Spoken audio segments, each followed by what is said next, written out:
Baik, Ibu lanjutkan bagaimana kalau Anda menghitung performa dari klasifikasi, metode klasifikasi pengelompokan ya. Jadi kalau klasifikasi yang bagus itu kan berarti pada data testing ya,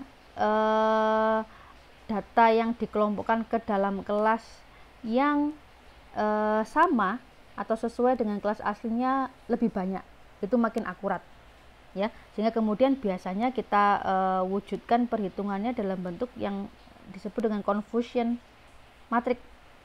Jadi matriks ini Anda buat matriks 2x2 gitu ya. Anda menghitung berapa jumlah kelas yang diprediksi benar bahwa no dikatakan no, dan berapa kelas yang diprediksi benar dikatakan benar gitu ya. Nah ini kan keduanya berarti kan tepat ya prediksinya. Anda juga menghitung kalau kelas ini diprediksi sebagai iya tapi aslinya dia adalah no, maka disebut dengan false positif. Atau kalau dia diprediksi sebagai no tapi sebenarnya dia kelas yes, false negatif ya. Jadi Anda buat matriksnya seperti ini, maka kemudian Anda hitung akurasi, Anda hitung precision, recall, dan juga F1 serta specificity menggunakan persamaan berikut. Ya, misalkan yang paling sering dipakai adalah akurasi. Akurasi kan berapa banyak yang benar, berarti berapa banyak true negatif, berapa banyak true positif dibagi semuanya kan gitu ya. Nah, itu adalah si akurasi.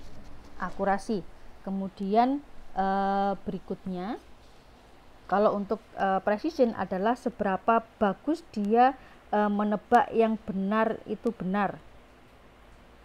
Ya, dari total yang dikatakan atau dikelompokkan sebagai kelas positif. Nah, kalau recall adalah berapa banyak yang dikategorikan sebagai benar ya, pada kondisi dia sebenarnya adalah aslinya adalah iya. Oke, nah umumnya yang Anda pakai cukup si akurasi ya. Oke, jadi itu adalah cara untuk menghitung dari klasifikasi menggunakan confusion matrix. Nah, bagaimana kalau kemudian clustering? Nah, si clustering ini ada metode yang disebut dengan elbow method. Ada banyak caranya sebenarnya, cuman Ibu tunjukkan yang paling banyak dipakai aja ya. Jadi kalau clustering tadi kan Anda tidak punya kelas asli dan kelas sebenar, kelas hasil prediksi, hasil pengelompokan kan gitu ya. Yang Anda punya adalah bahwa kelas tersebut dia kelompok 1, dia kelompok 2 kan gitu. Nah, elbow method adalah mencari posisi siku ya, di mana Anda menghitung eksperimen K1, 2, 3 dan seterusnya, berapa jumlah K terbaik yang digunakan untuk mengelompokkan gitu ya, dibandingkan dengan nilai Y-nya. Y di sini adalah rata-rata dari sum squared error dalam satu kelas ya. Misalkan kelasnya ada 2, berarti Anda hitung sum squared errornya masing-masing ya, kemudian rata-rata.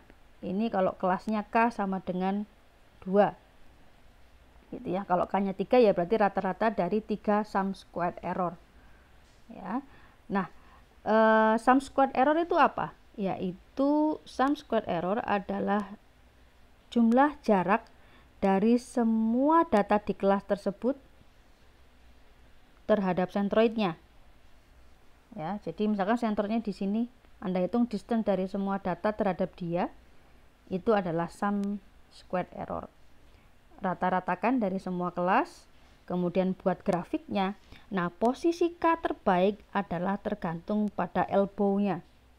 Elbow adalah posisi bahwa ketika datanya 2 kan di sini turun secara drastis ke angka 3, tapi kemudian agak landai ke K berikutnya. Nah, ini kan posisi siku ya. Itu yang disebut dengan elbow method. Jadi K terbaik adalah sama dengan 3. Oke. Itu untuk clustering. Nah, kalau untuk prediksi menggunakan regresi tadi ya, maka Anda bisa menggunakan beberapa pengukuran. Yang namanya prediksi tadi kan memprediksi nilai dibandingkan dengan nilai aslinya ya, angka gitu ya. Maka kemudian ada beberapa metode untuk perhitungannya, antara lain menggunakan root mean squared error atau RMSE, bisa menggunakan mean absolute error atau MAE, atau menggunakan mean absolute percentage error. Oke, root mean squared error berarti error dari data asli ke hasil prediksinya dikuadratkan, dijumlahkan, kemudian di rata-rata, dan terakhir di akar. Ya, root mean square error. Error di square, di mean, di root. Kemudian mean absolute error berarti error dari nilai asli dengan prediksinya diabsolutkan, dijumlahkan, dan dibagi jumlah n ya, dicari rata-rata lah ya, itu kan mean. Oke, kemudian ini MAPE ya, mean absolute percentage error, ini MAPE adalah nilai absolut dari hasil prediksi dengan data aslinya dibagi data aslinya ya, nilai absolutnya ya, dijumlahkan, dibagi dengan jumlah datanya kali 100%. Anda akan mendapatkan prosentase errornya ya.